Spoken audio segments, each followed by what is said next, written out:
Explain చేసే కదా 8 marks questions లో, అంటే ఇలా కూడా అడిగే అవకాశం ఉందన్నమాట. మనం బ్యాలెన్స్డ్ ఈక్వేషన్స్ అన్ని చేసాం, అంటే ప్రతి ఒక్క ఈక్వేషన్ ని బ్యాలెన్స్ చేసుకున్నాం. కానీ ఇది వేరే విధంగా అనమాట. Explain the following terms with one example each, right the balanced chemical equations for the following reactions. అంటే ఎక్స్ప్లెయిన్ ద ఫాలోయింగ్ టర్మ్స్ అంటే ఈ టర్మ్స్ ఇచ్చారు కదా, కాల్షియం హైడ్రాక్సైడ్, దాన్ని ఎక్స్ప్లెయిన్ చేయాలంటే కింద మనం దాని యొక్క ఫార్ములా వేస్తాం. With one example each right the balanced chemical equations for the following reactions. అంటే వాడు ఇచ్చిన రియాక్షన్ కి మళ్ళీ ఆ ఈక్వేషన్ ని బ్యాలెన్స్ కూడా చేయమంటాడు. ఓకేనా? అంటే మనకు ఇక్కడ మనకి ఇచ్చింది ఏంటంటే calcium hydroxide plus carbon dioxide, calcium carbonate plus water. Calcium hydroxide అంటే ఇక్కడ రాసుకున్నాం, calcium hydroxide CaOH twice plus carbon dioxide CO2 gives rise to calcium carbonate అంటే CaCO3 ప్లస్ H2O అంటే వాటర్. ఇప్పుడు మనము ఈక్వేషన్ ని బ్యాలెన్స్ చేద్దాం. ఇక్కడ ఏమేమి ఉన్నాయి? కాల్షియం ఉన్నాయి, తర్వాత అంటే ఇక్కడ left hand side right hand side calcium ఎన్ని ఉన్నాయి? ఇక్కడ 1 అక్కడ 1 ఉన్నాయి. తర్వాత ఆక్సిజన్లు ఎన్ని ఉన్నాయి? ఇక్కడ 2 1 2 2 + 2 ఇక్కడ 2 ఉన్నాయి, ఇక్కడ 2 ఉన్నాయి, మొత్తం ఇక్కడ 4 ఉన్నాయి, అక్కడ కూడా 3 అదొకటి 4, మొత్తం 4 ఉన్నాయి. తర్వాత ఏంటి? హైడ్రోజన్లు ఇక్కడ ఎన్ని ఉన్నాయి? 2 ఉన్నాయి, అక్కడ కూడా 2 ఉన్నాయి. సో హైడ్రోజన్లు కూడా బ్యాలెన్స్ అయిపోయినాయి. ఇంకా మిగిలింది ఏంటి? కార్బన్ మాత్రమే. ఇక్కడ కార్బన్ ఉంది, అక్కడ కార్బన్, అంటే అక్కడ ఒకటి ఇక్కడ ఒకటి. సో కార్బన్ కూడా బ్యాలెన్స్ అయిపోయింది. అంటే వాడు ఇచ్చిన ఈక్వేషన్ ఆల్రెడీ బ్యాలెన్స్డ్ గా ఉంది కాబట్టి మనం ఇంకా దాన్ని ఏం చేయాల్సిన అవసరం లేదు. ఓకేనా? ఇప్పుడు వీడు ఇచ్చిన 8 మార్క్స్ రావాలంటే మనం ఏం చేయాలంటే ఇంకా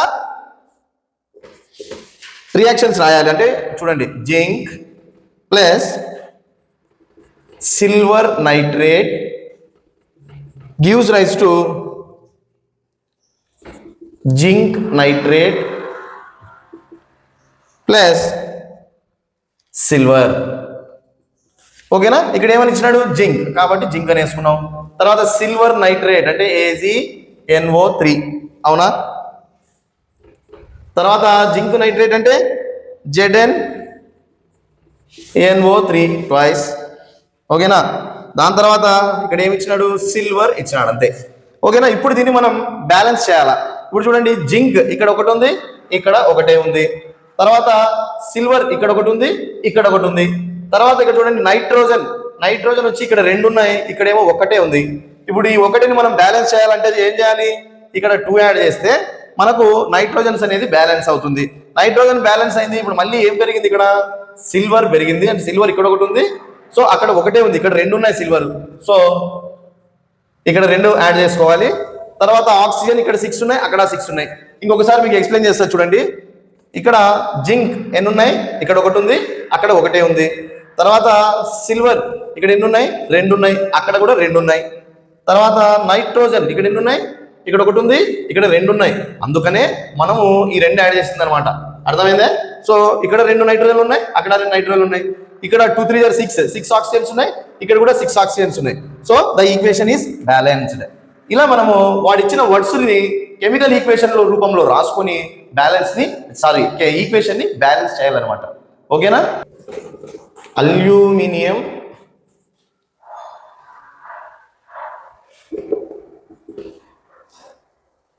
plus copper chloride gives rise to aluminum chloride plus copper. చూడండి, అల్యూమినియం అంటే Al plus copper chloride CuCl2 gives rise to aluminium chloride అంటే AlCl3 ప్లస్ కాపర్. ఇప్పుడు మీరు దీన్ని ఈ ఈక్వేషన్ ని బ్యాలెన్స్ చేయాలా. ఇక్కడ అల్యూమినియం ఒకటి ఉంది, ఇక్కడ అల్యూమినియం ఒకటి ఉంది. తర్వాత ఇక్కడ 2 కాపర్ ఉన్నాయి, ఇక్కడ అల్యూమినియం ఒకటి, ఇక్కడ అల్యూమినియం ఒకటి, ఇది బ్యాలెన్స్ అయింది. తర్వాత ఒక కాపర్ ఉంది, ఇక్కడ ఒక కాపర్ ఉంది, బ్యాలెన్స్ అయింది. తర్వాత ఇక్కడ చూడండి, ఇక్కడ 2 క్లోరైడ్లు ఉన్నాయి, ఇక్కడేమో 3 ఉన్నాయి. ఇక్కడ 3 ఉన్నాయి కాబట్టి ఇక్కడ 3 యాడ్ చేద్దాం. 3 యాడ్ చేస్తే ఏమైనాయి? మొత్తం 3 × 2 6 క్లోరిన్ అయినాయి. ఇక్కడ 3 కాపర్ అయినాయి. 3 కాపర్ అంటే ఇక్కడ 3 యాడ్ చేస్తాం. తర్వాత ఇక్కడ 6 క్లోరిన్ ఉన్నాయి కాబట్టి ఇక్కడ 2 యాడ్ చేస్తే బ్యాలెన్స్ అవుతుంది అనమాట. చూడండి, ఇక్కడ అల్యూమినియం ఇంకోసారి ఎక్స్ప్లెయిన్ చేస్తాం మీకు. అల్యూమినియం అని ఇచ్చినారు, కాపర్ క్లోరైడ్ అని ఇచ్చారు, అల్యూమినియం క్లోరైడ్ ఇక్కడ ఇచ్చినారు, అల్యూమినియం క్లోరైడ్ AlCl3. ఇక్కడ ఈ ఈక్వేషన్లో చిన్న కాన్సెప్ట్ ఉంటుందండి, ఒకసారి ఆలోచించండి. ఎందుకంటే మీరు పీరియాడిక్ టేబుల్ అనేది బాగా తరోగా ఉంటేనే ఇది అర్థమవుతుంది. మీరు పీరియాడిక్ టేబుల్ తరోగా లేకుంటే చాలా ఇబ్బంది పడతారు కెమిస్ట్రీలో. ఒకసారి చూడండి, ఇక్కడ అల్యూమినియం అన్నారు, మీరు Al రాశారు. ఇక్కడ కాపర్ క్లోరైడ్ అన్నారు, CuCl2 అని రాశారు. ఇక్కడ అల్యూమినియం క్లోరైడ్ అంటే AlCl3 అని రాశారు. ఇక్కడ ఎందుకు Cl2, ఇక్కడ ఎందుకు Cl3 అనేది మీరు గమనించారా? అంటే ఇక్కడ చూడండి, ఒక ఆటం అంటే ఇప్పుడు కాపర్కి ఏమో ఇక్కడ +2 ఉంటుందన్నమాట అయాన్. అంటే వ్యాలెన్సీ అని అంటే అర్థం ఏంటంటే ఒక కాంపౌండ్ ఫామ్ అయ్యే క్రమంలో ఆ ఆటము ఎన్ని ఎలక్ట్రాన్స్ని లూజ్ చేసుకుంటుంది, ఎన్ని షేర్ అవుతాయి, ఎన్ని గెయిన్ అవుతాయి అనేది వ్యాలెన్సీ అని అంటారు అనమాట. వ్యాలెన్సీ ఆఫ్ ఎలక్ట్రాన్స్ అంటే how many electrons it will lose are gain or share. ఓకేనా? ఇక్కడ బ్యాలెన్స్ వచ్చి దీనికి +2 కాబట్టి ఇక్కడ Cl దీన్ని బ్యాలెన్స్ చేయాలి కాబట్టి ఇది 2 ఎలక్ట్రాన్స్ అవుటర్ మోస్ట్ షెల్ లో 2 ఎలక్ట్రాన్స్ మాత్రమే పెట్టుకుంటుంది కాబట్టి ఇక్కడ Cl2 వచ్చింది. ఇదైతే Al అయితే +3 అనమాట. ఇది గ్రూప్ 13 లో ఉంటుంది. ఓకేనా? ఇది ఈ అల్యూమినియంకి ఇక్కడ +3 ఉంటుంది కాబట్టి దీన్ని బ్యాలెన్స్ చేయాలంటే ఇక్కడ Cl3 అవుతుంది అనమాట. అంటే 3 ఎలక్ట్రాన్స్ మాత్రం పెట్టుకుంటుంది అవుటర్ మోస్ట్ షెల్ లో. ఇప్పుడు అర్థమైందే వ్యాలెన్సీ ఆఫ్ ఎలక్ట్రాన్స్ అంటే ఏంటంటే అందుకనమాట ఇది. అందుకనే నేను చెప్పేది ఏంటంటే మీరు పీరియాడిక్ టేబుల్ తరోగా ఉంటేనే మీకు ఇవన్నీ కూడా అర్థమవుతాయి, లేకుంటే అర్థం అవ్వవు. దయచేసి దీన్ని బట్టి కొట్టద్దండి, బట్టి కొడితే మీరు లాస్ అవుతారు. ఓకేనా?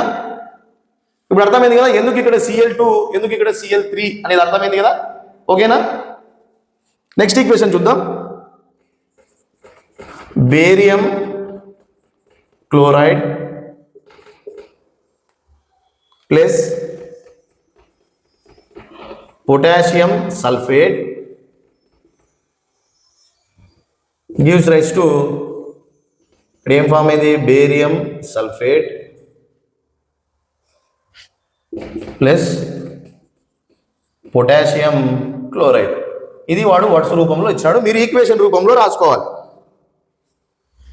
Barium chloride BaCl2 plus potassium sulphate అన్నాడు K2SO4 gives rise to barium sulphate BaSO4 plus KCl అంటే పొటాషియం క్లోరైడ్. ఇప్పుడు ఈ ఈక్వేషన్ ని బ్యాలెన్స్ చేద్దాం.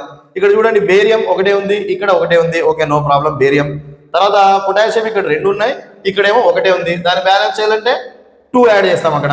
ఇక్కడ చూడండి సల్ఫర్ ఇక్కడ ఒకటి, అక్కడ ఒకటి. ఆక్సిజన్ ఇక్కడ 4, అక్కడ 4. ఇక్కడ Cl2 అంటే క్లోరిన్ 2 ఉన్నాయి, అక్కడేమో ఒకటే క్లోరిన్ ఉంది. సో ఆల్రెడీ ఇక్కడ మనము 2 యాడ్ చేసాం కాబట్టి పొటాషియం ఇక్కడ బ్యాలెన్స్ అయింది. సో ఇక్కడ 2 క్లోరిన్లు, అక్కడ 2 క్లోరిన్లు. ఈక్వేషన్ బ్యాలెన్స్ అయిపోయింది. అంటే మీకు ఇలా కూడా అడగచ్చు అనమాట. ఇలా అడిగినప్పుడు మీరు ఇలా వాళ్ళు ఇచ్చిన వర్డ్స్ రూపంలో ఉన్న కెమికల్ ఈక్వేషన్స్ ని మీరు ఫార్ములాగా మార్చి ఆ ఈక్వేషన్ ని బ్యాలెన్స్ చేయాలి. ఓకేనా? ఇప్పుడు నెక్స్ట్ చూద్దాం. ఇప్పుడు ఈ క్వశ్చన్ ఇచ్చారనుకోండి, చూడండి. What are the differences between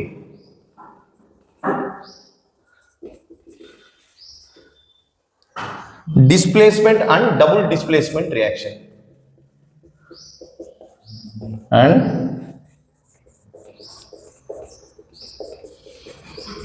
double displacement reaction.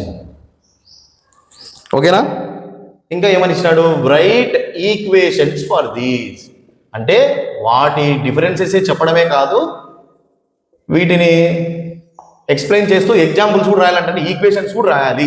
అప్పుడే మీకు, ఎందుకంటే ఎప్పుడైనా చూడండి ఎగ్జామ్లో క్వశ్చన్ బాగా అర్థం చేసుకోవాలా. ఇక్కడ ఏమడిగాడు, what are the differences between displacement and double displacement reactions and write equations for these. ఇప్పుడు చూడండి ఫస్ట్ డిఫరెన్స్, ఫస్ట్ మనకి ఏమడిగాడు వాడు, మనకి డిస్ప్లేస్మెంట్ రియాక్షన్. అది ఇలా ఒకటి రాసేసుకొని డిస్ప్లేస్మెంట్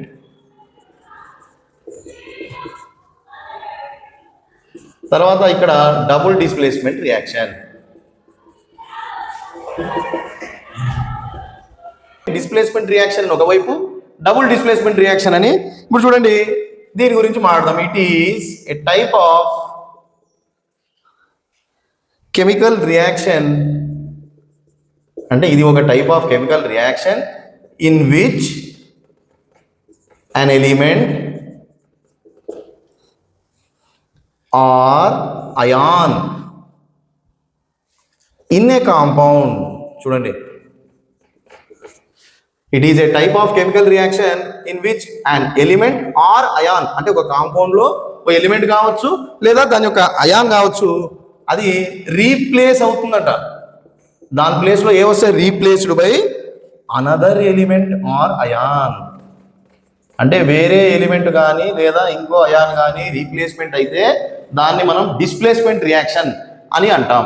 ఇప్పుడు డబుల్ డిస్ప్లేస్మెంట్ రియాక్షన్, ఇక్కడ కూడా సేమ్ అంతే. It is A type of reaction in which, same అంతే అదే రాసానం, టూ కాంపౌండ్స్, చూడండి డబుల్ అన్నాడు కదా, డబుల్ కాబట్టి టూ కాంపౌండ్స్ ఎక్స్చేంజ్ అయాన్స్. ఇక్కడ చూడండి రెండింటి డిఫరెన్స్, ఇక్కడ ఏంది replaced by element or ion, ఇక్కడేమో ఒకళ్ళకొకళ్ళు ఇప్పుడు ఫ్రెండ్షిప్ ఉంటే ఎక్స్చేంజ్ చేసుకుంటారు కదా, సేమ్ అట్లా ఒకళ్ళకొకడు టూ కాంపౌండ్స్ ఎక్స్చేంజ్ అయాన్స్. ఎందుకంటే ఎక్స్చేంజ్ చేసుకునేది కొత్త కాంపౌండ్స్ ని తయారు చేసుకోవడానికి, టు ఫార్మ్ న్యూ కాంపౌండ్స్. అర్థమైంది కదా. నెక్స్ట్ చూడండి తర్వాత పాయింట్ ఎలా రాయాలంటే, ఇది వచ్చి involves a single compound, involves in a single compound and a single element or ion. ఇక్కడేమో ఒక్కటే కాంపౌండే ఉంటుంది, ఇక్కడ డబుల్ కాబట్టి రెండు కాంపౌండ్స్ ఉంటాయి. నెక్స్ట్ పాయింట్ ఏంటి, ఇన్వాల్వ్స్ టూ కాంపౌండ్స్. చూడండి ఎంత ఈజీ ఉందో, ఇన్వాల్వ్స్ టూ కాంపౌండ్స్. ఇక్కడ మూడోది ఏంటి, results in the formation of a new compound and a free element or ion. చూడండి రిజల్ట్స్ అంటే ఈ రియాక్షన్ అవ్వడం వల్ల రిజల్ట్స్ ఏముంటాయి, results in the formation of new compound, అంటే కొత్త కాంపౌండ్ ఒకటి ఫామ్ అవుతుంది in the formation of new compound. తర్వాత అంటే ఫ్రీ ఎలిమెంట్ అంటే ఆ ఎలిమెంట్ కానీ అయాన్ కానీ ఫ్రీ అయిపోతాయి అందు నుంచి, ఓకేనా, ఫ్రీ ఎలిమెంట్ ఆర్ అయాన్. ఇక్కడ ఏంటి, ఇక్కడ ఒక కాంపౌండ్ ఫామ్ అవుతుంది కదా, మీరు అనుకునేది డబుల్ కాబట్టి రెండు కాంపౌండ్స్ ఫామ్ అవుతాయి. ఇక్కడ ఏంది, results in the formation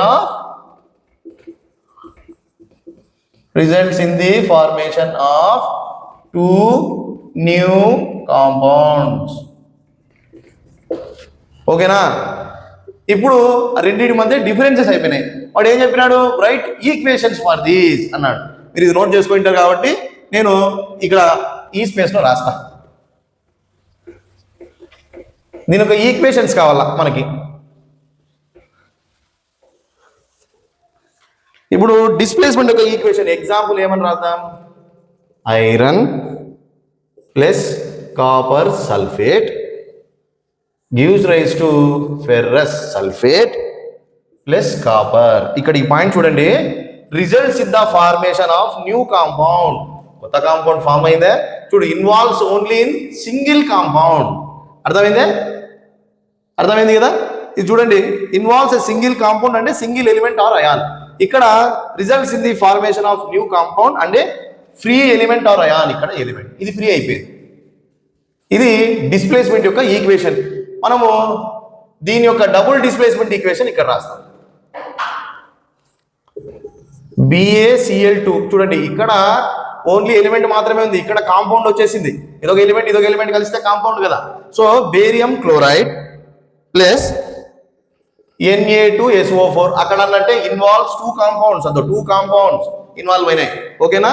involve అయ్యి ఏం చేసినాయి, results in the formation of new compounds, results in the formation of two new compounds. అంటే చూడండి ఇక్కడ బేరియం ఏమో ఇందుతో బేరియం సల్ఫేట్ ప్లస్ క్లోరైడ్ ఏమో దీంతో సోడియం క్లోరైడ్, అంతేనా. సోడియం క్లోరైడ్, ఇక్కడేమో బేరియం సల్ఫేట్, ఇక్కడ sodium chloride, two new compounds వచ్చినాయి. ఇప్పుడు అర్థమైంది కదా.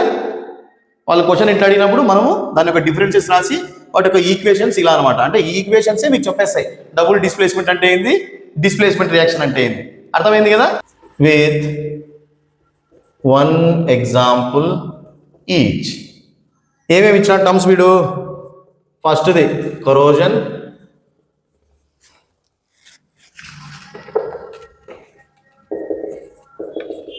సెకండ్ టర్మ్ ఏమి ఇచ్చాడు? ర్యాన్సిడిటీ, థర్డ్ది ఆక్సిడేషన్, ఫోర్త్ది రిడక్షన్. అంటే వాడిచ్చిన టర్మ్స్ని నువ్వు ఒక్కొక్క ఎగ్జాంపుల్ ఇస్తూ వాటిని ఎక్స్ప్లెయిన్ చేయాలి. ఫస్ట్ తీసుకుందాం, కరోజన్ అంటే ఏమి? కరోజన్ అంటే it is the process by which metals get gradually destroyed. చూడండి, it is a process by which metals, అంటే మెటల్స్ ఏవైతే ఉంటాయో అవి గెట్ గ్రాడ్యువల్లీ అంటే చిన్నగా డిస్ట్రాయ్ అయిపోతాయంట, అంటే పాడైపోతాయి. ఆర్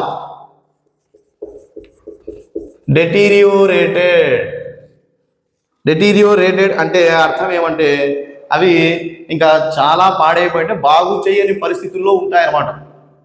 బాగా పాడైపోవడం అని అర్థం డెటీరియోరేటెడ్ అంటే. ఓకేనా? ఇలా ఎప్పుడు జరుగుతుంది? When they react with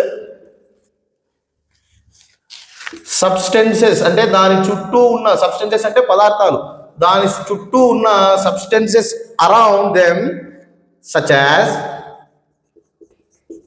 moisture and acids. అంటే దాని చుట్టూ గాలి ఉంటుంది, మంచు ఉంటుంది, ఎప్పుడైనా యాసిడ్ రైన్స్ కురుస్తుంటాయి, అటువంటివి కానీ దాని చుట్టూ ఉన్న వాటితో అవి రియాక్ట్ అయితే this leads to the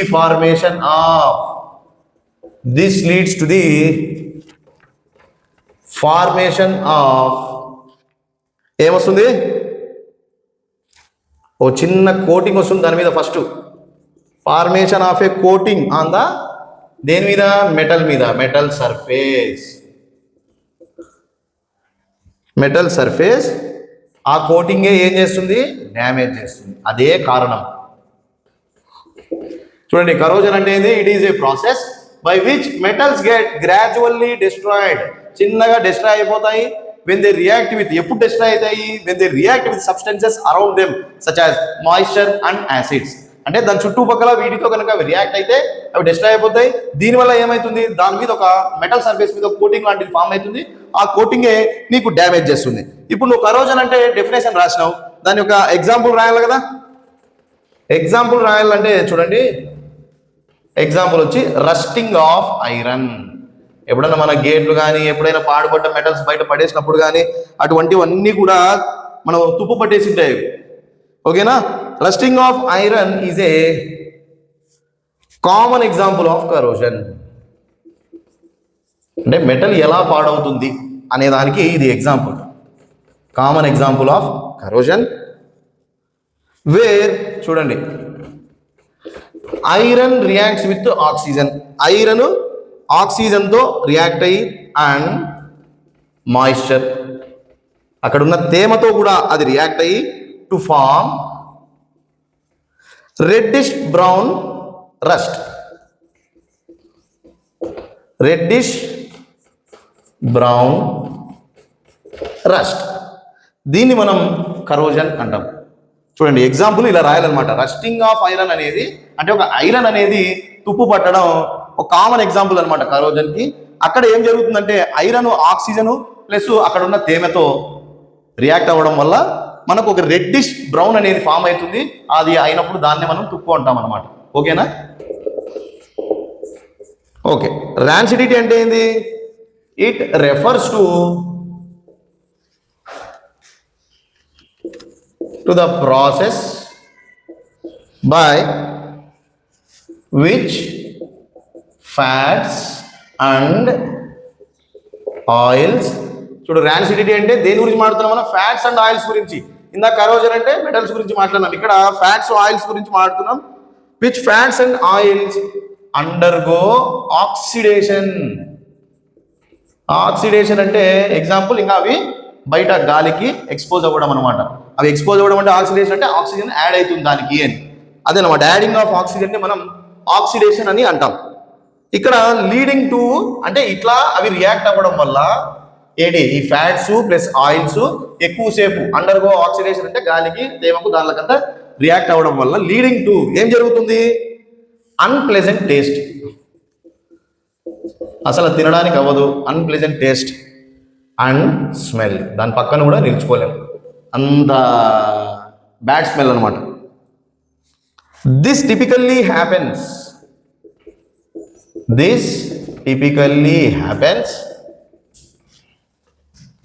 when fats are exposed to air for a long time. చూడండి ఇక్కడ ఎయిర్ అని వచ్చింది కదా, అదే ఆక్సిడేషన్ అంటే అండర్గో ఆక్సిడేషన్. ఎక్కువసేపు అలానే ఎక్స్పోజ్ అవ్వడం వల్ల దానికి ఫ్యాట్స్ కానీ ఆయిల్స్ కానీ ఎక్స్పోజ్ అవ్వడం వల్ల అవి అన్ప్లెజెంట్ స్మెల్ వస్తుంది, బ్యాడ్ స్మెల్ ప్లస్ టేస్ట్ కూడా బాగుండదు, అంతా అట్లా ఉంటుంది అనమాట. సో దీనికి ర్యాన్సిడిటీ అంటే మీరు ఎక్స్ప్లెయిన్ చేశారు, దాని గురించి చిన్న ఎగ్జాంపుల్ ఇవ్వాలి కదా. ఎగ్జాంపుల్ ఏంటి, వెన్ ఎడిబుల్ ఆయిల్స్, ఎడిబుల్ అంటే మన కుకింగ్ ఆయిల్స్ లాంటివి అనమాట, అంటే ready to eat, safe to eat లాగా. వెన్ ఎడిబుల్ అంటే సేఫ్ టు ఈట్ అనమాట. Edible oils are fatty foods are left, అంటే అవి మనం గాలి కనుక ఎక్స్పోజ్ చేస్తే expose to air they become, చూడండి ఈ డెఫినేషన్ అంతా కూడా వాడు చిన్న పదంలో చెప్పాడు, దే బికమ్ ర్యాన్సిడ్ అని. ర్యాన్సిడ్ అంటే అదనమాట, they become rancid and develop a bad odour and taste. ఓకేనా? ఇంకా మనకేంది ర్యాన్సిడిటీ అంటే అర్థమైంది కదా. ర్యాన్సిడిటీ అంటే fats and oils undergo oxidation, అంటే అవి కనుక గాలి కనుక ఎక్స్పోజ్ అయితే వాటిని తినడానికి కాదు, ఒక గలీ స్మెల్ వస్తుంది ప్లస్ అన్ప్లెజెంట్ టేస్ట్. ఓకేనా? ఆక్సిజన్ అని ఇది చూడండి, ఆక్సిడేషన్ అంటే, ఆక్సిడేషన్ అనేది it is a chemical reaction, ఇది ఒక chemical reaction where a substance, అంటే ఏదైనా పదార్థం, ఇందాక మనం చెప్పినాం కదా ఏదో ఒక పదార్థం, ఇప్పుడు అవన్నీ ఎలా గాలికి ఎక్స్పోజ్ అయినాయి చూడండి. వేరే సబ్స్టెన్స్ గెయిన్స్ ఆక్సిజన్, అంటే ఆక్సిజన్ని గెయిన్ అయినా, ఆర్ లూజెస్ హైడ్రోజన్ని లాస్ అయినా దాన్ని మనం ఆక్సిడేషన్ అని అంటాం. ఇది తరచుగా ఎందులో ఇన్వాల్వ్ అవుతుంది, it often involves the addition of oxygen to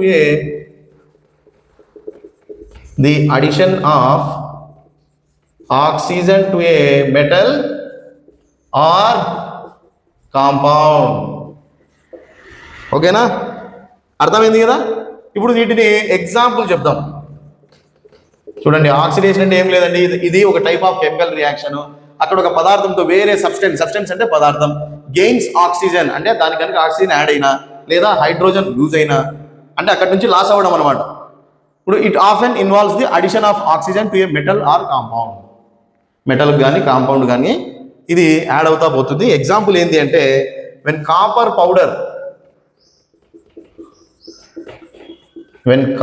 powder is heated in the presence of oxygen. ఒక కాపర్ పౌడర్ని కనుక మీరు ఆక్సిజన్ సమక్షంలో హీట్ చేస్తే, in the presence of oxygen it forms, అది ఏం ఫామ్ చేస్తుంది, బ్లాక్ కాపర్ ఆక్సైడ్. అంటే నువ్వు మంట పెట్టింటావు ఆక్సిజన్తో పాటు, సో కాపర్ ఆక్సైడ్ అనేది ఫామ్ అవుతుంది. కాపర్ ఆక్సైడ్ ఫామ్ అయితే ఇక్కడ ఏమైనట్టు అర్థమైంది, here copper gains oxygen, copper gains oxygen and is oxidised అని అంటారు. చూడండి ఇక్కడ రియాక్షన్ కూడా చూడండి, కాపర్ ఆక్సిజన్, కాపర్ ఆక్సైడ్. ఓకేనా? ఇది రియాక్షన్. ఇప్పుడు ఒక కాపర్ పౌడర్ని ఆక్సిజన్ సమక్షంలో హీట్ అయితే బ్లాక్ కలర్లో ఫామ్ అవుతుందంట. బ్లాక్ కలర్లో ఫామ్ అయిందంటే సో అక్కడ ఆక్సిజన్తో రియాక్ట్ అయ్యి కాపర్ ఆక్సైడ్ అనేది ఫామ్ అవుతుంది. సో అందుకనేది బ్లాక్ కలర్లో మారిపోయింది. ఇది ఆక్సిడేషన్ అంటే. నెక్స్ట్ రిడక్షన్ అంటే ఏం చూద్దాం. రిడక్షన్ అంటే ఏంటి, reduction is a chemical reaction. ఇది కూడా కెమికల్ రియాక్షనే కదా. It is a chemical reaction where a substance loses oxygen or gains hydrogen. అక్కడ gains oxygen, loses hydrogen. It is opposite of oxidation. It is opposite of oxidation అంటే ఆక్సిడేషన్కి ఎగ్జాక్ట్గా opposite ఉంటుంది. దీనికి ఎగ్జాంపుల్ ఏంది చూడండి. When hydrogen gas is passed over heated copper oxide. అంటే ఇప్పుడు అక్కడ ఈ ఆక్సైడ్ ఉంది కదా, నల్లగా అయిపోయింది, అది కాపర్ పౌడర్ అంతా మనం చేస్తే కాపర్ ఆక్సైడ్ ఫామ్ అయింది. ఇప్పుడు ఆ కాపర్ ఆక్సైడ్ కనుక మనం హైడ్రోజన్ గ్యాస్ ఈజ్ పాస్డ్, అది మనం హైడ్రోజన్ గ్యాస్ కనుక అక్కడ పంపించి హీట్ చేస్తే ఏమవుతుందో చూద్దాం. The black copper oxide loses oxygen. ఇక్కడ ఆక్సిడేషన్ జరగడం వల్లనే కదా కాపర్ ఆక్సైడ్ ఫామ్ అయింది. సో అదే ఆక్సిజన్ తీసేస్తే ఏం మిగులుతుంది మనకు? కాపర్ మిగులుతుంది. చూడండి, loses oxygen to form copper metal. Copper metal వేరైపోయింది. And the hydrogen is oxidised to water. ఇక్కడ దాని మీనింగ్ ఏంటంటే చూడండి, ఇక్కడ కాపర్ ఆక్సైడ్ ఉంది, దీనికి నువ్వు హైడ్రోజన్ పెట్టి హీట్ చేసావు. ఇక్కడ ఏమైంది, కాపర్ అనేది సపరేట్ అయిపోయి ఇంకా ఈ H2 ఈ దీంతో హైడ్రోజన్ గ్యాస్ వెళ్ళి ఆక్సిజన్తో కలిసింది. సో అప్పుడు ఏమైందంటే హైడ్రోజన్ ఆక్సిడైజ్డ్ అయ్యి కాపర్ని విడిపించింది అన్నట్టు. ఇప్పుడు హైడ్రోజన్ గ్యాస్ వెళ్ళి ఆక్సిజన్తో ఫామ్ అయితే మనకు వాటర్ ఫామ్ అవుతుంది. వాటర్ ఫామ్ అయింది, కాపర్ మెటల్ అనేది బయటకు వచ్చింది. అర్థమైంది కదా?